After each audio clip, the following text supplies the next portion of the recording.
Welcome to Meaningful Medicine, a podcast by Novant Health. I'm Dr. Mike, and with me is Dr. Charles Munyon, a neurosurgeon from Novant Health. We're going to be discussing incisionless brain surgery for essential tremor. Dr. Munyon, welcome to the show. Thank you so much for having me. Let's start with tremors, right? I think that's it can be a confusing issue for people. What exactly is an essential tremor? And how does that impact, patients' daily lives? Yeah. So essential tremor is just a term that we use to differentiate a disorder that is essentially just a tremor from tremor that can go along with other disorders. For example, Parkinson's disease is a disorder that many people are familiar with, and it has a characteristic tremor associated with it. Now, when we are talking about tremor, what we're talking about is just a rhythmic, involuntary shaking, but that can happen in different body parts and in different phases.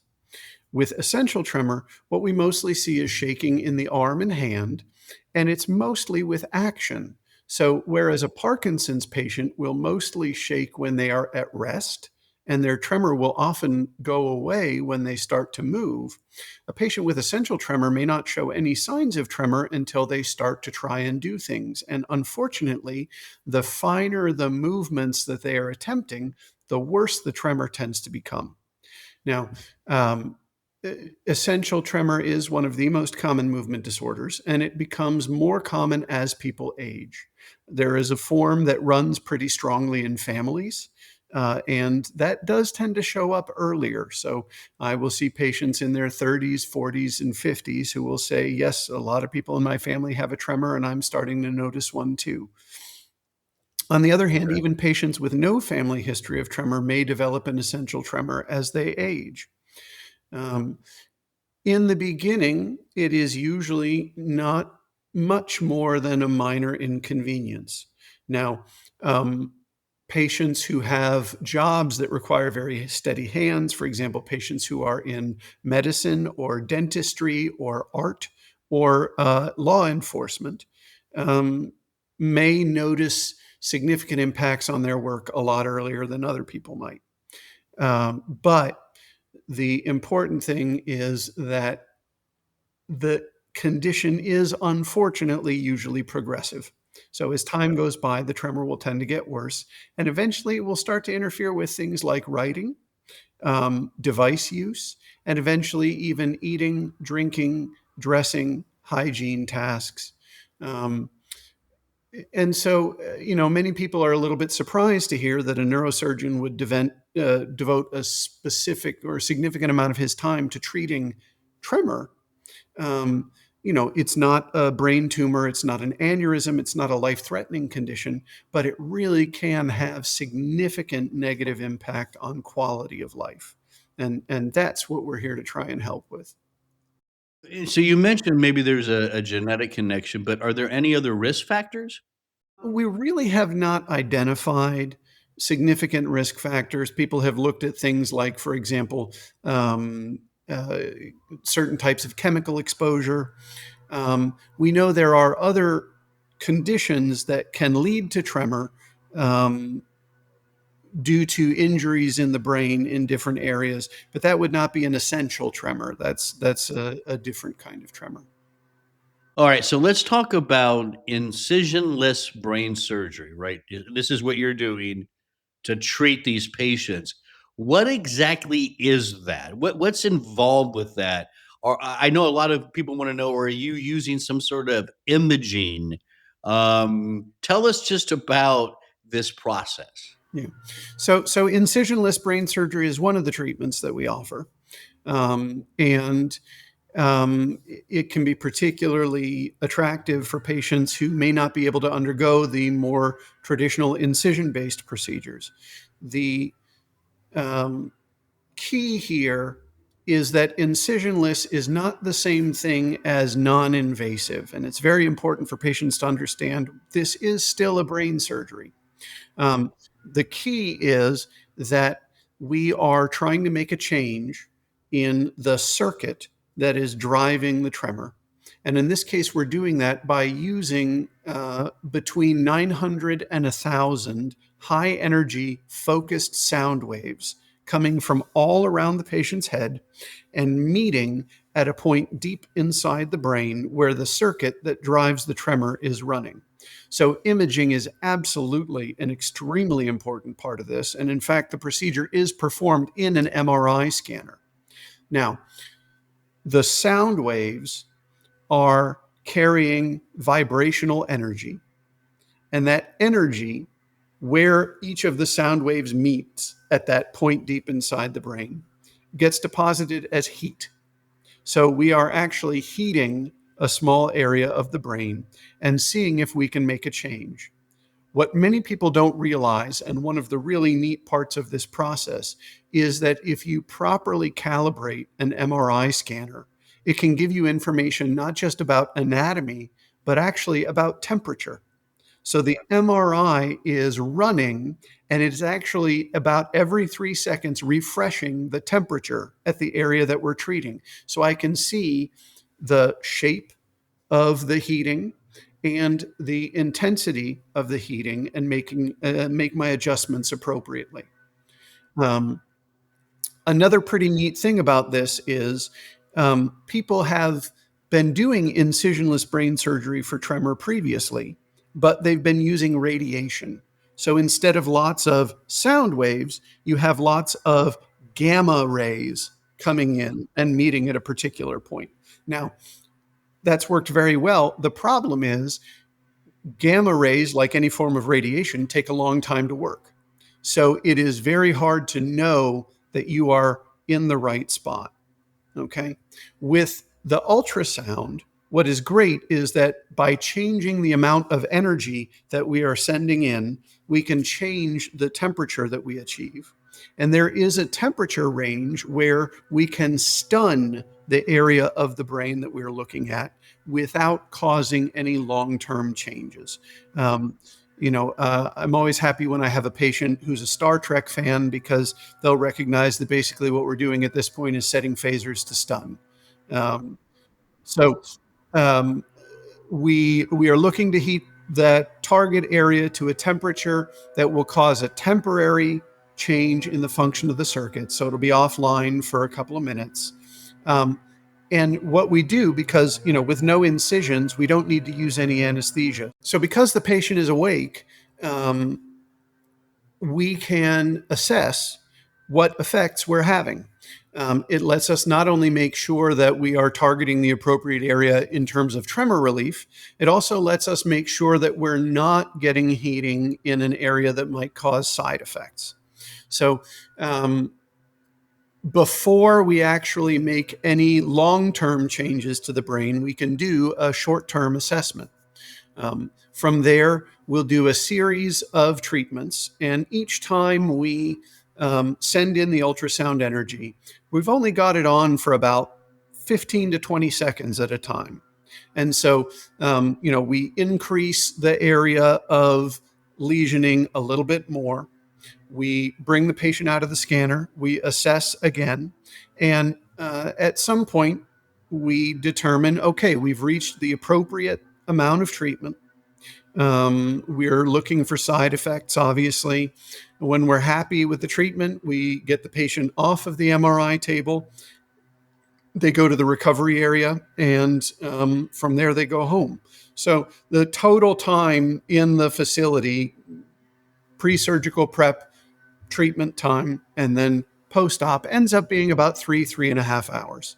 Um, the uh, procedure itself only requires about 45 minutes to an hour on the MRI table. So it's something that we can do pretty quickly. So let me ask you.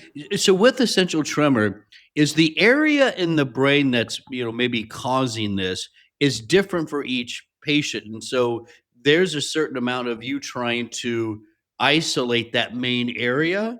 Is that part of the process, and then optimize where you're sending those ultrasounds, or do you already know exactly where it's at when you're going in?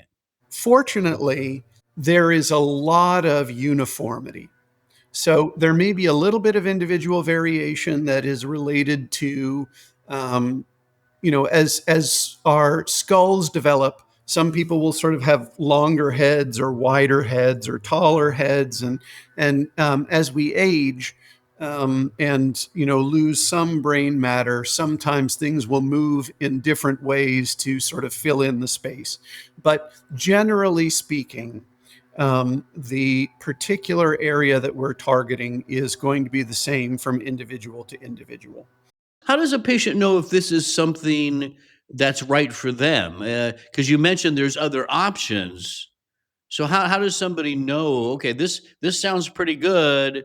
Recovery time sounds pretty good. I want to give this a shot. How do they know? Well, I mean, the most important key is to have a long conversation with a surgeon.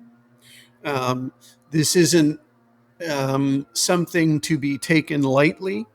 Um, Again, some people hear incisionless brain surgery and think, oh, non invasive, risk free. Neither of those things are true. The risk profile is very good. It can be very appropriately managed, but it is still something the patient needs to be fully aware of. The other issue is that um, focused ultrasound is a true game changer for patients who cannot have incision based surgery. So patients who are, for example, too old, who have to be on chronic blood thinners, who are immunosuppressed. There are lots of reasons why somebody might not be able to undergo an incision-based surgery, and focused ultrasound is really their, by far, best chance of getting meaningful tremor reduction. But for other patients, we really do have to talk about the pros and cons of the incision based approach, which is a procedure called deep brain stimulation. In that particular surgery, instead of using sound waves to create a small burn in the brain, I'm placing implantable electrodes deep inside the brain and running a pair of wires underneath the skin down to a little battery pack, just like a pacemaker, under the collarbone. Now, that is absolutely more invasive in the sense of involving incisions and small holes in the skull, but we're not actually ablating any tissue with this approach. Instead, we are going to use that battery and those wires to create shaped electrical fields that uh, change the activity of the circuit rather than just burning a hole in it. Yeah, yeah. Wow. That's amazing. That sounds very futuristic. That Well, sounds that's actually been around since the 90s. oh, wow. Yeah. And actually even before that, but the early 90s are really when we saw widespread adoption. So what do you think the future of all this is, right? So you're looking at what you can do right now for tremors, bringing it back to the tremor diagnosis, right? What's the future treatment do you see? What excites you about some of the research you see going on using this kind of innovation at Novant Health? Well, when we think about tremor, right, what we think about any disorder in the brain, what we're really thinking about is circuits. Okay. Now, um, tremor happens to be, you asked about, is one patient's brain uniform relative to another patient? That is specifically what has made this so readily adaptable to the treatment of tremor, the uniformity and the simplicity of the circuit. Okay. Um, when we think about other disorders of brain function, particularly things like epilepsy, like obsessive compulsive disorder, like depression, like substance abuse, like eating disorders, okay? All of these are still circuit disorders, but the circuitry is significantly more complex. And so knowing where to intervene becomes more challenging. What is so incredibly exciting right now is that imaging advances are allowing us to look not just at the anatomy of the brain, but at the actual functional connectivity of the brain. So we can actually see which areas of the brain are active and their relationship to other areas of the brain in a way that tells us how connected they are and therefore where the dominant circuits are. We can actually then take that information and compare it to standard connectivity maps and to other patients with the same condition, so that right now there are researchers out there developing connectivity maps for those conditions that I talked about, for depression, for obsessive compulsive disorder, for substance use disorder. Okay. As we become better able to obtain and interpret those images, we will start to be able to look at individual patients' circuitry, so that instead of relying on what we currently rely on for tremor, which is we just look, we find the appropriate landmarks and we treat based on those landmarks, we're talking about personalized approaches, whether it's focused ultrasound or whether it's stimulation. We are looking at the ability to intervene in the circuits that are causing dysfunction in a particular patient. When so you've done this on patients. What moments really stand out to you when you see the impact of this treatment firsthand? One of the things that's really fun about focused ultrasound is that the effect is immediate, which is not frequently the case with the kinds of things that we do in medicine. And so we see right on the treatment table, we see smiles. Sometimes we see tears. We see patients who are stunned, who will just stand there and stare at their hand and say, "I can't believe it. I can't believe it." Um, with deep brain stimulation, we get to see some of that on the operating table, but we really don't get that same effect until it's time to turn the system on and start to program it. And even so, it's still a wonderful moment when we first activate the battery, because as we are turning up the current, you can see the patient's hand, and it will just sort of slowly. That's fascinating. That must be something to see. Well, I will tell you that we have a dedicated team. Um, and I think, part of it is, um, we just, we were very lucky to get some very high quality team members. But I think part of it is, they love seeing the effect from the aftermath. I mean, some people have said, it's maybe not quite up there with being on the obstetric ward and getting to see, mothers hold their new babies for the first time, but it's not that far off. I mean, the sudden improvement in function, the sudden change in quality of life and outlook is just not something that you get to experience every day. And so, our nursing team just loves being a part of that. And when I talk to patients, the feedback that I get in return is, frequently, "Yeah, it's nice. My hand is steady. By the way, I want you to tell your nurses how wonderful they were," because Oh, that's nice. Yeah. so it really is great to have such a wonderful team to work with. This has been a fascinating interview for me. What an amazing topic. Thank you so much, Dr. Munyon, for coming on today. It's been, I mean, I could talk about this for hours. I know I have many more questions too, but we gotta go. Thank you so much. I'd love to have you on. Hey, for more information, you can visit healthyheadlines.org. If you enjoyed this podcast, please share it on your social channels and explore our entire podcast library for topics of interest to you. This is Meaningful Medicine. I'm Dr. Mike. Thanks for listening.